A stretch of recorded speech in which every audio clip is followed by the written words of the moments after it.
اب ناظرین، عمران خان صاحب کے معاملے پہ اگر ہم آ جائیں تو وہاں پہ ایک نئی چیز ہے جو میں آپ کے ساتھ شیئر کرنا چاہتا ہوں کہ حکومت کی position supreme court of Pakistan میں بہت کمزور ہو گئی۔ اس بات کا حکومت کو پتہ بھی ہے کہ ان کی پوزیشن بہت کمزور ہے، لہذا انہوں نے سپریم کورٹ آف پاکستان سے جتنا میکسیمم ہو سکتا ہے وہ ٹائم مانگ لیا کہ 16 ستمبر کو اگر آپ نے تاریخ رکھی ہوئی ہے تو آپ 16 ستمبر تک کا ہمیں ٹائم دیں، کم سے کم 3 ہفتے میں مل جائیں تاکہ اپنے اس بیچ میں جو کرنا ہے ہم کر لیں۔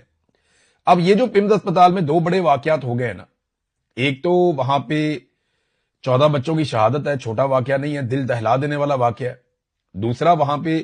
عمران خان صاحب کے علاج کے لیے جو مشین درکار تھی وہ مشین اویلیبل ہی نہیں تھی، وہ خراب تھی۔ یہ بھی ایک دوسرا بہت بڑا واقعہ ہے۔ تو ان 2 واقعات کے بعد حکومت کا پمز اسپتال میں عمران خان صاحب کو لے جانے والا کیس اب وہ کسی قابل نہیں رہا۔ اب یہ ممکن نہیں ہے کہ اس کیس کو حکومت لڑ پائے یا مضبوطی کے ساتھ سپریم کورٹ میں اپنی بات کر پائے۔ لہذا میں آپ کو ابھی یہ بتا دیتا ہوں، اور مجھے ایسے پورا یقین ہے کہ اب عمران خان صاحب کو آنے والے ہفتے 1.5 ہفتے میں، ستمبر کے پہلے ہفتے یا دوسرے ہفتے سے پہلے